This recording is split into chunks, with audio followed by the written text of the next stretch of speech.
여러분 오늘 읽었던 우리 주제가 돌아온 법궤가 돌아오면 하나님께서 돌아오신 거나 마찬가지죠. 우리가 사실은 5장, 6장을 깊이 다루진 않았습니다. 그 내용에는 뭐가 있냐면 기억나십니까? 법궤가 빼앗긴 다음에 이방 땅 블레셋 땅으로 들어갔습니다. 그리고 그곳에서 엄청난 일들이 일어났어요. 우상들의 우상이 쓰러지고 또 동강이 났어요. 그들이 섬겼던 다곤 신이라고 있는데 다곤 우상이 다 이렇게 넘어져 있고 엎어져 있고 또 그곳에는 어떤 종양 같은 것들이 일어났어요. 질병들이 일어나서 이게 무슨 저주냐 재앙이냐 하고 하나님의 그 능력의 법궤인데 아무에게나 그렇게 맘대로 오는 그런 법궤가 아니었다는 걸 알고 법궤를 내보내라. 그래서 오늘 이스라엘 영내로 들어온 거예요, 다시. 그러니까 하나님 법궤가 빼앗겼는데 다시 이스라엘 지경 안으로 들어온 거예요. 오늘 그 얘기를 하고자 하는 거예요. 그래서 1절에도 보면 기럇 여아림 사람들 이렇게 되어 있는데 기럇 여아림 사람들은 그 지역의 마을 사람들이고 아비나답이란 그 어떤 집에 이 법궤가 안치된 거예요. 사람들이 들고 가서 거기다 놓은 거예요. 그리고 그 아들을 엘르아살이라는 그 사람을 제사장으로 구별을 해서 잘 모셔라. 그런 내용을 오늘 우리가 읽었습니다. 그리고 이때부터 20년 동안 이 사람 집에 있는 거예요. 20년 동안. 자, 여기서 우리는 중요한 한 가지를 배우게 됩니다. 법궤는 발이 달리거나 손이 달리진 않았지만 어떻게 됐습니까? 돌아와요. 어떤 상황이 되어서 하나님의 법궤는 다시 이스라엘 땅으로 돌아왔다는 거예요. 여러분 이것은 생각해 보면 간단한 문제가 아닙니다. 왜냐하면 사람들이 끌고 온 것도 아니고 상황상 어떤 사람들은 법궤를 내보낼 수밖에 없었고 상황상 여러분의 어떤 상황상 여러분과 저의 삶에 하나님의 법궤가 들어온 거예요. 원한 것도 아니에요.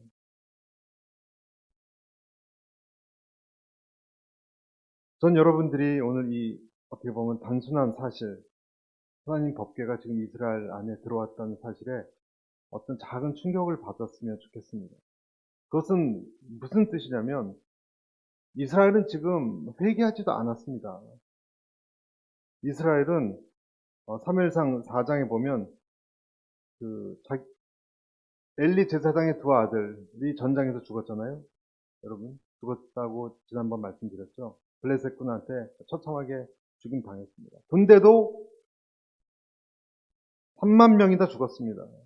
그 자기들이 의지했던 종교 최고 지도자 엘리 제사장도 의자에 넘어져서 목뼈가 부러져 죽었습니다. 비참한 일이 일어났기 때문에 부르짖은 거지. 그래서 괴로워서 부르짖은 거지. 이들이 하나님 앞에 나오지는 않았습니다. 법궤가 들어왔어요. 여러분 우리의 삶의 상태가 회복이 되지 않아도요. 하나님은 저와 여러분 삶에 들어오십니다. 이것은 전혀 다른 거예요. 자격이 되면 오겠다. 그게 아니고 준비도 되지 않았고 아직 강팍한 채 그대로인데 이스라엘 지경 안에 물론 핵심부 안에 들어오지 않았어요. 주변에 있는 어떤 사람 집에까지는 들어온 거예요. 자, 여기서 우리는 무엇을 느껴야 되는가? 낙심돼서 하나님을 찾고 부르짖을 힘까지 없는 상태가 될 때가 있습니다. 너무 힘들면요, 여러분 기도도 못하는 건 아시죠? 기도하러 갈 수도 없고 생각도 안 납니다. 그래도 하나님은 불쑥 우리의 삶에 하나님의 판단하에 들어오십니다.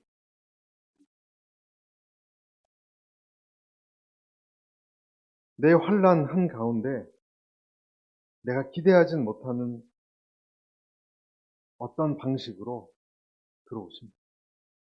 내가 요청하지 않아도. 여러분 이것은 다른 거예요. 다른 종교는 빌고 온갖 것을 시주를 하고 노력을 쏟아붓고 어떤 사람은 몇백 번을 앉았다 일어났다 하고 그래야 겨우 반응을 기대하고 그런 것과 다르게 하나님은 하나님이 생각하시는 방식으로 임하세요. 이것을 우리는 다른 말로 표현하면 어떤 단어가 되겠습니까, 여러분? 사랑이에요. 사랑은, 특히 하나님의 사랑은 신비로운 거예요. 우리가 하나님의 사랑을 안다고요? 아직 다 알지 못합니다. 다 파악하지 못합니다. 어떤 사람은 하나님이 나를 사랑하신다는 이 사실을 모르겠어요. 하도 많이 들어서인지 잘 믿기 힘들어하는 분들이 있어요. 어떤 사람은요, 사람이 나를 사랑한다 하는 것도 믿기 힘들어하는 사람도 많아요. 사람들의 사랑과 약속에 몇 번 배신당하면요, 그런 분들 안 믿더라고요. 여러분 안 믿습니다. 인간이 이기적이지 뭘 사랑하고 헌신하는 건 다 헛된 말이다라고 그렇게 말하는 사람도 있어요. 실현당하면 사랑도 잘 못합니다. 인간입니다. 하물며 보이지도 않는 신이, 여러분 지금 건물만 보이지 하나님 보이십니까? 근데 그 하나님이 보이지도 않아요. 그럼 여러분을 사랑하신다고요? 그걸 정말 믿으세요? 뭘 근거로 우리가 믿어요? 안 보이는데. 보이는 사람도 몇 번 내가 배신당하면 인간을 안 믿는데, 보이지도 않는 신이, 하나님이 나를 사랑하신다는 거를 어떻게 믿어요? 그래서 많은 사람들 하나님 사랑하시죠? 그럼 네, 사랑하시죠. 하지만 속으로는 정말은 안 믿어요. 그러나 여러분, 만약에 우리가 그 하나님의 사랑을 내 상황이 좋건 좋지 않건 정말로 믿기 시작한다면요, 전혀 다른 사람이 됩니다. 교회 다니면서 정말 하나님 안 믿는 분들도 꽤 있어요. 믿고 싶은 거지. 진짜 믿지는 않아요. 하나님 사랑하고 싶은 거지. 하나님 사랑을 믿고 싶은 거지. 정말로 나를 사랑하신다는 것을 믿지 않는 분들이 있어요. 어떤 고아가 있는데 어떤 고아는 아무런 사랑을 받은 적이 없습니다. 그러나 여러분 아시잖아요, 그 이야기. 그 아이가 커서 나중에 자기의 뿌리를 찾아봤더니 자기가 한국에서 어느 날 어려운 때 버림당해서 미국의 선교기관을 통해서 입양된 것을 알았어요. 그래서 미국에서는 잘 먹고 잘 살지만 늘 자기 부모에 대한 원망이 있는 거예요. 왜 나를 그렇게 그랬을까? 삐뚤어지고 술도 중독도 되고, 나중에 자기가 자꾸 찾아서 자기의 출생에 대해서 비밀을 아는 사람을 통해서 알아낸 사실이 뭐냐면, 어떤 미국 군사가 그 전쟁통, 난리통에 개울가에 아기를 베고 죽어있는 엄마 배에서 아이를 데리고 온 사람이 너다라는 걸 알았습니다. 그리고 죽으면서 그 엄마는 아이를 부탁한다고. 여러분, 그 아기가 만약에 내가 버려졌다라고 생각하면 삐뚤게 살죠. 그러나 우리 엄마는 나를 살기 위해서 그 추운 겨울가에 아기를 뒤로 하고 엄마는 그 물속에 처박혀서 돌아가셨다는 것을 들은 순간, 여러분, 버림받았다고 생각할 사람이 누가 있겠습니까? 그 얘기를 들은 순간 오열을 했다고 합니다. 나를 사랑하셨구나. 여러분, 자기 엄마가 자기를 그렇게 사랑해서 어쩔 수 없이 그런 상황이 된 것을 받아들이는 사람도 변하는데, 하나님의 사랑을 정말 만난 사람은 없겠습니까? 한영호 씨라는 사람이 있는데요. 이 사람은 옛날 사람인데 미국에 와서 그 마약 갱단에 있었던 사람, 유명했던 사람이에요. 한영호 씨가. 마약 딜러도 하고 한국 사람으로서. 가정 환경은 잘 모르겠어요. 이 사람이 정말 처참한 인생, 감옥도 갔다고 그러다가 하나님을 만났습니다. 하나님을 만났어요. 자기 아내도 자기를 떠나고, 아내도 이혼 당했대요. 자식들도 저런 아버지 싫다고 버리는데, 하나님을 만나니까 하나님은 자기를 버리지 않았다고 합니다. 그런데 이 사람이 하나님을 만나고 나서 눈을 뜬 것이 뭐냐면, 이 바람이 부는데요, 어쩌면 그 바람이 사랑스러운 이렇게 아름다운 세상이 있었구나 하는 거를 특히 자기 눈앞에 있는 개미가 그렇게 아름다워 그래요. 개미가 이렇게 지나가는 걸 보는데 너무너무 아름다워서 그 전에 다 죽였대요. 개미를 싫어한대요. 그런데 그 개미 한 마리가 이렇게 자기 앞을 지나갔는데 앉아있는데 너무 아름다워서 그렇게 눈물이 툭툭툭 닭똥 같은 눈물이 떨어지는 것을 막 개미한테 떨어질까봐 막 훔치면서 그 개미를 바라봤다고 판정을 합니다. 사랑하는 여러분, 저와 여러분이 하나님의 사랑을 정말 안다면, 그리고 그분이 그런 얘기예요. 지금까지 자기를 길러준 부모님, 이웃들이 다 사랑의 손길을 여겨줬다고.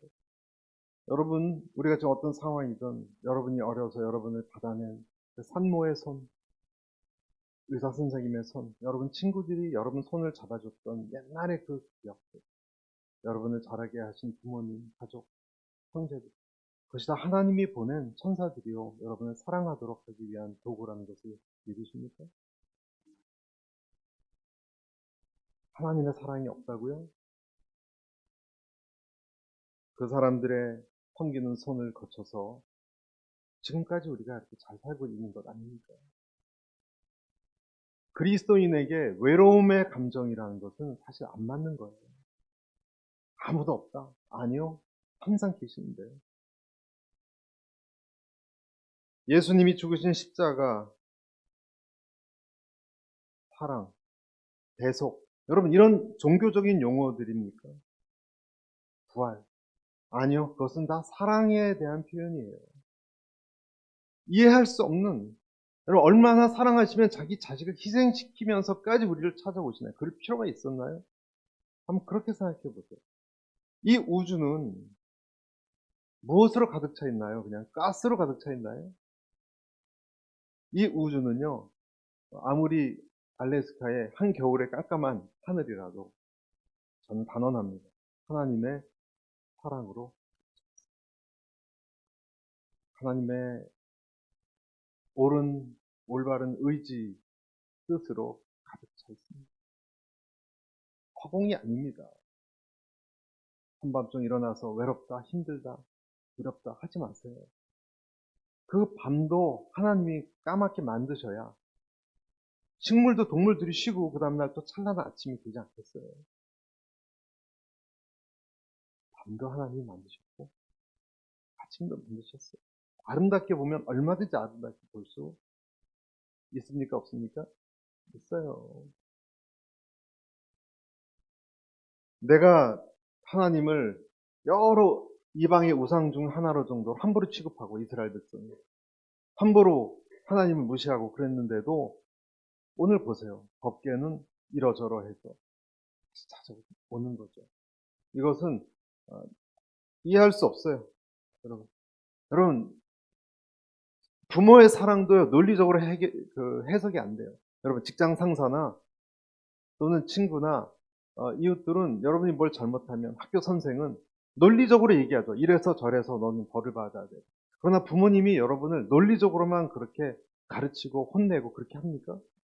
그거를 넘어서는 거 아닙니까? 부모님의 사랑이나 하나님의 사랑은 논리적인 걸 넘어서는 거예요. 이치에 맞지 않아도 그런 뉴스를 봤습니다. 자식이 자기를 칼로 찔렀는데 경찰에 가서 그 부모가 내가 혼자 나를 찔렀다고 얘기해요. 부모를 찌른 그 폐역한 자식 앞에 경찰서에 가면 그 부모는 자식이 했다라고 안 그러더라고요. 내가 넘어져서 그렇다. 내가 뭐 상처를 내가 잘못해서 그렇다. 자식한테 해가 될까봐. 그 논리적으로 이해가 가십니까? 당장 고발해야죠. 왜 그럽니까? 부모의 사랑, 논리를 뛰어넘는 사랑 때문에 그런 건 아닙니다. 제가 과거에 제 아들을 심하게 야단 척이 화가 나가지고 막 회초리를 댔어요. 세게 댔어요. 밤에 자는데 마음이 좀 그렇잖아요. 여러분 회초리 대신 분들 아시죠? 자식 그렇게 자고 있으면 밤에 가서 이 바지를 이렇게 잠옷 바지를 걸으면 푸른 그 회초리 자국이 있고 참 미국에서 그러면 안 된다면서요. 한국이니까 그래서 이렇게 미안해서 자식이 잘못했어요. 그러니까 회초리 됐죠. 그래서 이렇게 주무르니까 잠결에 그러는 거예요. 아빠 그만해. 됐어. 그 정도 갖고 뭘 그래. 아 그만해. 그 정도 갖고 뭘 그래. 기가 죽은 거는 저고 기가 산 것은 아들이. 이사야서 49장에 보면 하나님이 여인이 자기 자식을 잃어버려도 내가 너를 잊겠느냐? 그런 말씀이 있습니다. 그들은 혹시 잊을지라도 나는 너를 잊지 않는다. 생모는 자식을 잊어버린 한이 있을지도 모르겠지만 나는 너를 잊지 않아. 이사야라는 예언자를 통해서 하나님이 하신 말씀입니다. 그러면 여러분 이런 하나님이 이스라엘을 찾아올 때 이스라엘은 그동안 어떻게 변해 있었습니까? 2절을 한번 보세요. 2절. 2절. 자, 같이 읽겠습니다. 시작. 괴가 기럇 여아림에 들어간 날부터 20년 동안 오래 있은지라 이스라엘 온 족속이 여호와를 사모하니라. 여러분 여기서 사모한다는 말은 그냥 흠모합니다. 그게 아니고 본래 크게 울고 부르짖는다는 뜻입니다.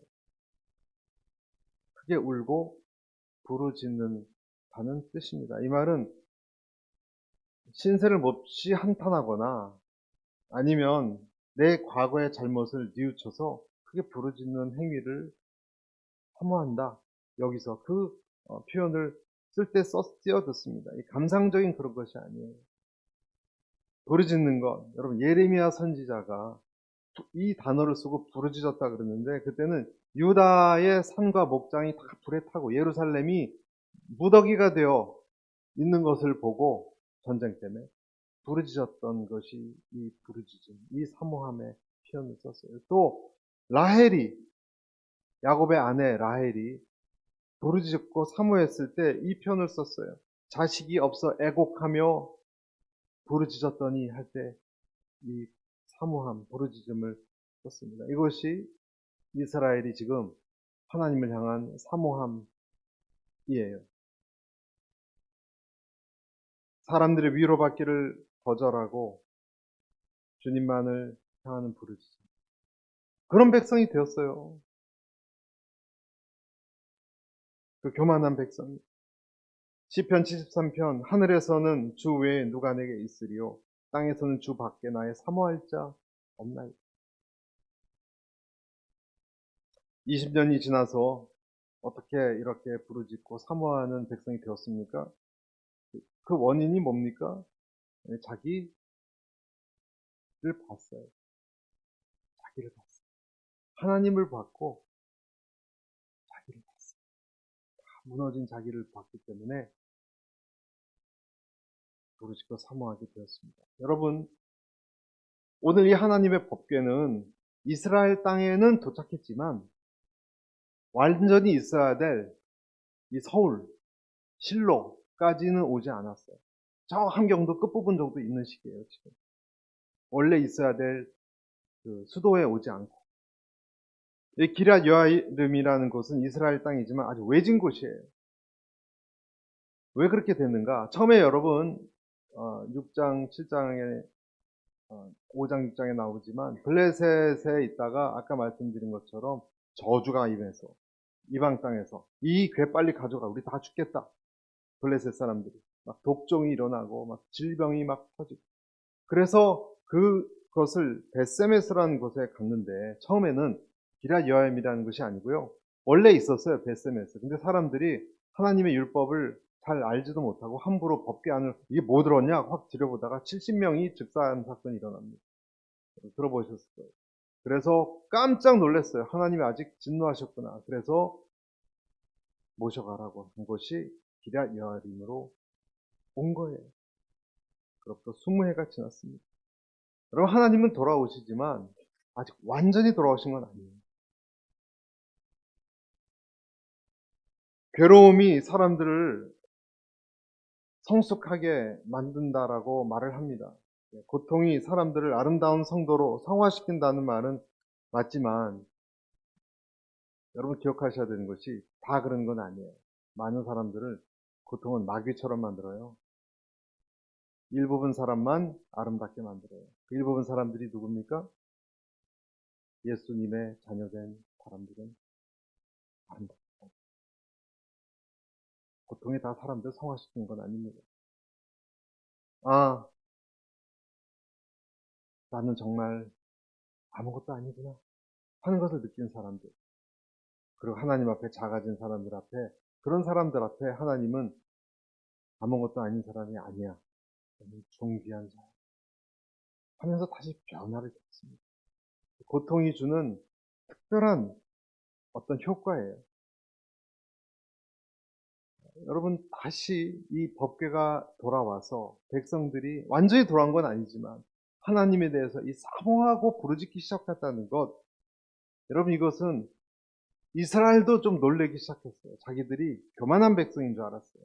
그러나 교만해 보이기는 했지만 그 안에 하나님이 심어놓은 하나님의 어떤 DNA가 있었어요. 그래서 부르짖을 수 있는 거예요. 사랑하는 여러분, 여러분을 한번 생각해 보십시오. 여러분은 교만한 사람입니까? 겸손한 사람입니까? 여러분, 그 사람의 말투가, 그 사람의 생각이, 행동이 비뚤어질 수 있고 거칠 수 있습니다. 그러나 그가 어려움의 시기에 하나님을 향해서 내 태도를, 하나님 밖을 향하다가 하나님을 향해서 일단 돌아서고 부르짖을 수 있다면 그 사람은 하나님의 사람이에요. 그의 스타일이 어떻건 간에 그 사람은 하나님의 DNA가, 그리고 하나님은 그때부터 그를 향해서 작업하기 시작하는 거예요. 이것은 왜 그렇게 되는가? 하나님의 사람이니까. 여러분, 탕자가 아버지가 싫어서 그 멀리 갔는데 돈도 다 떨어지고 돼지 쥐염 열매 먹는 그 지경까지 내려갔는데 왜 또 아버지가 생각납니까? 그것도 희한하지 않습니까? 아버지가 싫으면 다 파산해도 아버지 생각 안 나야죠. 더 멀리 가서 정말 태인이 되든지 해야지. 왜 아버지 곁으로, 아버지가 지겨워서 도망간 거 아니에요? 그런데 아버지가 생각났어요. 왜 그럴까요? 왜 우리는 어려울 때 얼마든지 이 고난을 주는 하나님이 어디 있다 그래? 그리고 더 멀리 갈 수도 있는데 왜 우리는 하나님이 생각이 날까요? 그리고 부르짖을까요? 우리 안에 하나님의 어떤 것이 심어져 있기 때문에 부인할 수 없어요. 이렇게 심어져 있잖아요. 여러분, 죄를 안 짓는 사람이 어디 있어요? 근데 자꾸 죄 지면 여러분 자꾸 속에 뭐가 약간 이렇게 그 잘 쓰는 말로 캥긴다 그러나?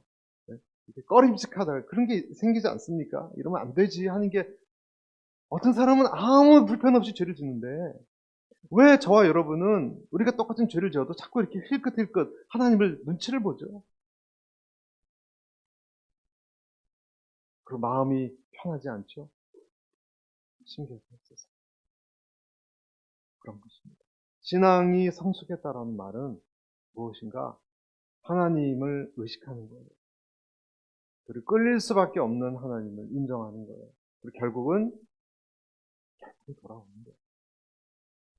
아멘. 20년 동안 하나님이 걸리게 하셨습니다. 자기들이 하나님 앞에, 오늘 이렇게 법궤 앞에 부르짖을 수밖에 없는, 기다릴 수밖에 없는 민족이라는 것을 깨닫게 하셨습니다. 여러분, 이것이 아주 중요한 부분이에요. 여러분, 저와 여러분은 하나님 앞에 기다리는 족속입니다. 부르짖는다는 건, 여러분 기도하시죠? 응답 때까지 기다리시죠? 의지하시죠? 내가 마음대로 못하죠? 이것이 축복이라는 것을 아십니까? 내가 기다릴 수 있는 기다림의 축복이라는 것이 있습니다. 여러분, 기다림이라는 것은요, 독특한데요. 그 어떤 장사도 기다리는 인내 앞에서는 당해낼 사람이 없어요. 기다림 앞에서 우리는 을이 돼요, 을.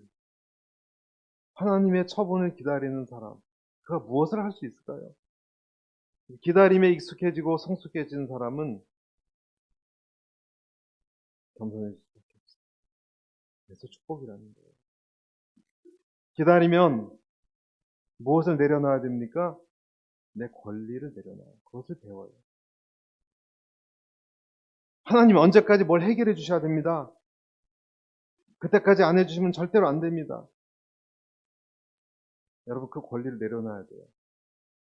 하나님이 그렇게 말씀하실 수 있어요. 그건 네 생각이지. 그 시간이 지나면 안 돼. 그건 네 생각 아니냐? 말씀하실 수 있는 것입니다. 내가 보기에는 아직 시간이 안 되었다.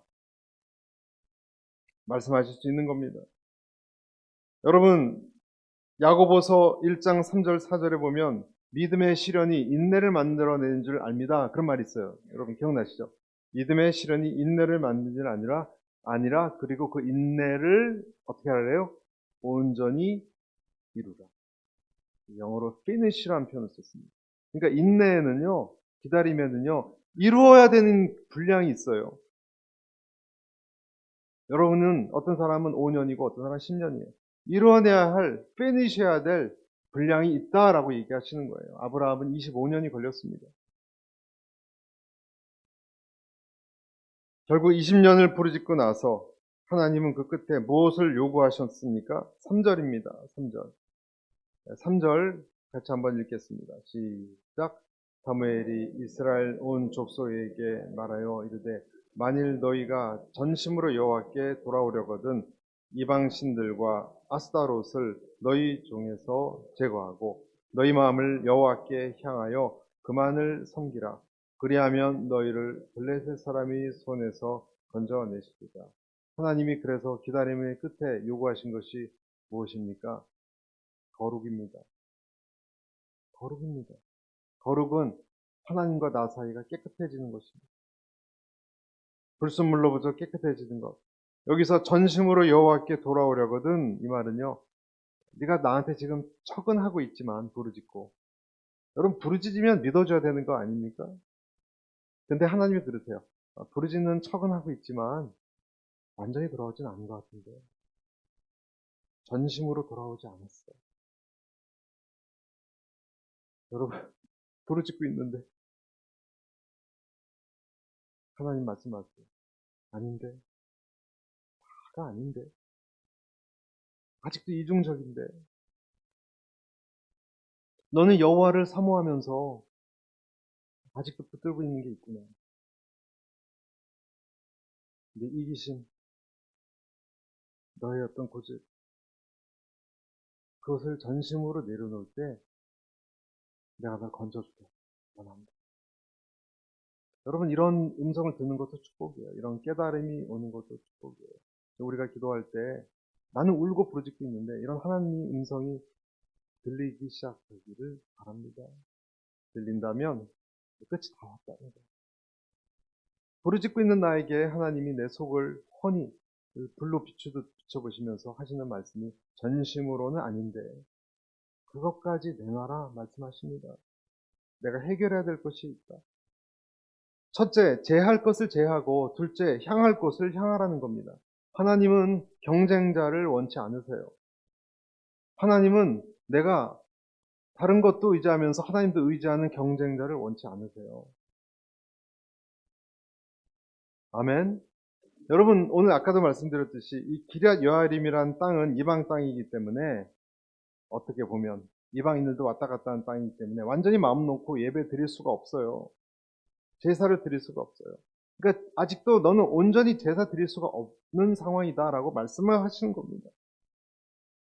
그리고 하나님께서 구조조정하라고 말씀하십니다. 이방신을 제하라. 여러분 10계명의 제1계명이 무엇입니까? 너는 나 외에 다른 신을 두지 말라고 그랬습니다. 하나님께서 제일 첫 번째 계명이에요. 여러분 죄가 하나님의 뜻을 어기는 것이라고 우리가 많이 생각하지만 1계명에서 말한 제일 큰 죄는요. 그게 아니고 하나님이 아닌 것을 내가 제일 좋아하는 것을 제일 높은 자리에 두는 게 죄예요. 여러분 이 생각을 다시 해야 돼요.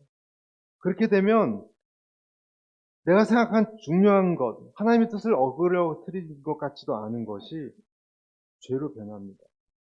여러분, 어떤 사람을 좋아하고 사랑하는 것이 죄입니까? 크리스찬이 사랑하는 게 죄입니까? 그런데 자기 아내보다 사랑하면 간음이지 않습니까? 하나님은 어떤 사람이 스포츠를 열심히 하고 직장 생활 열심히 하고 건강 관리도 열심히 하고 그런 것을 최선을 다하는 가장을 또 연인이면 남녀 간에 서로 사랑하는 것 최고로 하는 것 다 기쁘게 여기십니다. 그러나 그것이 하나님보다 높은 위치에 있으면 그것은 간음으로 여기십니다. 다른 것입니다. 하나님을 예배하는 자리에 내가 돈 벌고 성실히 사는 것이 우선시 되면 그때부터 그것은 우상숭배가 되는 것입니다.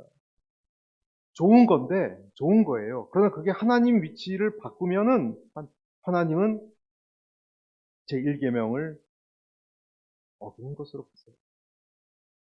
만약에 그렇게 되면 내가 세상을 더 사랑하면 하나님 우리에게 하나님으로부터 오는 기쁨을 허락하지 않으세요. 하나님의 기쁨을 내가 얻지 못하면 우리는 실패하게 되는 것입니다. 실패할 것입니다. 다른 것을 나의 자리에 두지 말고 너는 그곳에서 떠나라. 주님께서 말씀하십니다. 그것을 떠나지 않으면 여러분 우리가 그것을 떠나지 않는다면 하나님은 분명히 오늘도 말씀을 저를 통해서 하시는 거예요. 내가 너에게 너한테 갈 수가 없다. 부르짖고는 있지만 나는 너한테 갈 수가 없다. 행위로 그것을 끊어라. 너는 울고 부르짖는 것 내가 보기에도 민망하다. 그러나 너의 마음속에 너의 삶에 변화되는 것을 만약에 끊지 않았다면 미안하지만 난 너한테 갈 수가 없다. 네가 나로부터 얻는 기쁨을 온전히 누릴 수가 없다. 그것까지 해라. 신앙은요, 여러분, 주님 사랑합니다, 축복합니다가 아니에요. 그것은 한 부분이에요. 신앙은 내가 아끼는 것을 끊어버리는 거예요. 하나님보다 아끼고 있는 것을 끊어버리는 가차없이 내가 자식을 위하는 마음, 내 미래를 생각하는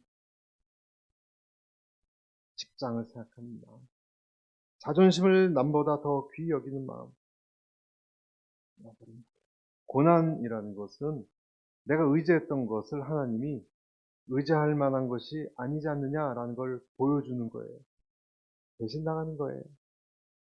그렇게 내가 의지했던 친구가 있으면 친구가 나를 배신할 때 우리는 그런 걸 고난이라고 생각합니다. 하나님이 아닌 걸 의지했으니까 내가 경험하는 것이죠. 돈이나 다른 것도 마찬가지죠.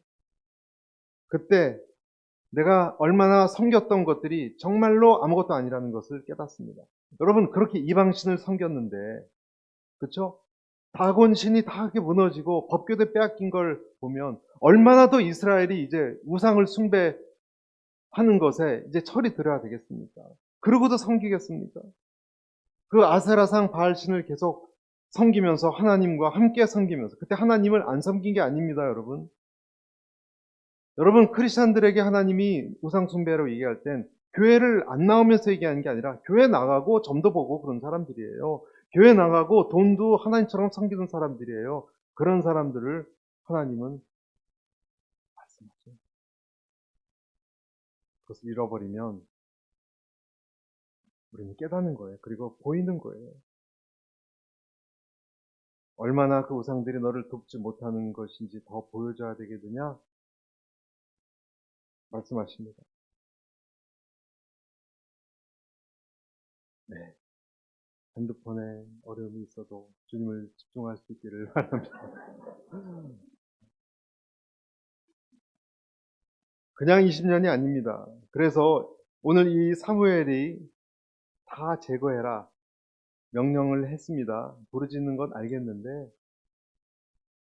부르짖고 울고불고 하는데 사무엘이 와서 그만 기도하고 행동부터 고쳐줘. 그랬더니 어떻게 했습니까? 5절입니다. 사무엘이 이르되 온 이스라엘은 미스바로 모이라.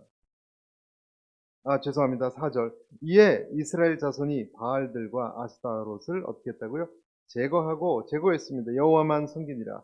5절 사무엘이 이르되 온 이스라엘은 미스바로 모이라. 내가 너희를 위하여 여호와께 기도하리라 하매 그들이 미스바에 모여 물을 길어 여호와 앞에 붓고 그날 종일 금식하고 거기서 이르되 우리가 여호와께 범죄하였나이다 하니라. 사무엘이 미스바에서 이스라엘 자손을 다스리시니라. 할렐루야. 이런 일들이 우리의 삶이 될 수 있기를 바랍니다. 우상을 제하고 사람들이 다 미스바 광장에 모였습니다. 내가 너희를 위해서 기도하리라. 중보자로 나아가는 겁니다. 여기서 사무엘은 예수님을 상징해요. 우리가 죄를 버리고 예수님에게 나아가서 하나님께 기도하는 거예요. 하나님, 예수님을 통해서 주님을 만나기를 원합니다. 하나님을 만나기를 원합니다. 그런데 놀라운 일이 일어났어요. 7절 보십시오. 이스라엘 자손이 미스바에 모였다 함을 블레셋 사람들이 듣고 그들의 방백들이 이스라엘을 치러 올라온지라. 이스라엘 자손들이 듣고 블레셋 사람들을 두려워하여 이렇게 돼 있어요. 지긋지긋한 블레셋 사람들이 이제 드디어 하나님께 다 나와 금식하고 회개하고 행동도 고쳤는데 그러면 평탄이 와야 되는데 전쟁을 무서운 칼날로 죽이려고 또 올라오고 있다는 거예요. 그랬더니 이스라엘 백성이 어떻게 했습니까? 여기서 잘 보세요. 8절입니다. 8절 같이 읽겠습니다. 시작. 이스라엘 자손이 사무엘에게 이르되 당신은 우리를 위하여 우리 하나님 여호와께 쉬지 말고 부르짖어 우리를 블레셋 사람들의 손에서 구원하시게 하소서 하니, 제가 9절을 읽겠습니다. 사무엘이 젖 먹는 어린 양 하나를 가져다가 온전한 번제를 여호와께 드리고 이스라엘을 위하여 여호와께 부르짖음에 여호와께서 응답하셨더라. 자, 여러분, 뭐가 달라졌죠? 이스라엘은 사무엘이라는 사람에게 중보 기도를 부탁했습니다. 당신은 우리를 위해서 부르짖어서 구원해 주십시오. 여러분, 이 백성들은 무장하지 않았어요. 그전에는 전쟁하려고 무장했어요. 전쟁을 준비하기 위해서 나온 것이 아니에요. 기도를 부탁한 사무엘도 무슨 용맹한 장수나 군대 장관이 아니에요. 이스라엘은 기도와 눈물을 무기 삼아서 나왔을 뿐이에요. 그리고 오직 사무엘을 통해서만 매달렸어요. 그리고 하나님이 응답하셨어요. 달라졌죠? 제 외할아버지가 계십니다. 제 외할아버지는 나이 30에 감리교 교단의 용두동 교회 장로님이 되셨습니다. 40살 되던 때 6.25가 터졌습니다. 사람들이 다 피난 가고 도망갈 때 제 외할아버지는 외조부죠. 교회를 떠나지 않고 지키셨습니다. 왜냐하면 그곳에는 나이가 많고 또 몸이 병자인 사람들, 그런 사람들을 피난을 갈 수 없는 사람들이 꼭 있었어요. 그 사람들과 함께 해야 하기 때문에 그들을 위해서 목사님과 장로님이 교회를 지키셨대요. 지키다가 어느 날 버티다가 공산당 사회가 된 그 서울에서 붙들려 가셨습니다.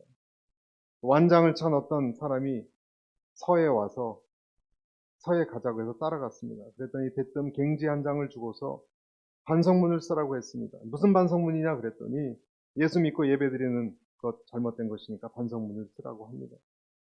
여러분 쓰셨겠어요? 쓰지 않으셨대요. 잘못한 것도 없고 그냥 하나님께 예배드리는 게 다인데 내가 뭘 잘못했느냐고 안 썼습니다. 그랬더니 옥살이를 하루 시키고 다음날 또 그러더랍니다. 또 못 쓰겠다고 그랬더니 어느 날 더 높은 간부에게로 데리고 가더랍니다. 간부복을 입고 긴 장화를 신은 그 사람이 한참 이 똑같은 문제로 말싸움을 벌이다가 해결이 안 나니까 이 간부가 이렇게 얘기합니다. 전 그러면 억지로 우리가 어디로 데려갈 수밖에 없다라고 얘기합니다. 그래서 말하셨대요. 이때 이 얘기를 하실 때 구순잔치 때 얘기하셨는데 눈빛에 빛이 나셨어요. 데리고 가려면 가자고. 다 데리고 가자고. 그래서 먼저 잠바를 입고 먼저 문을 나셨어요.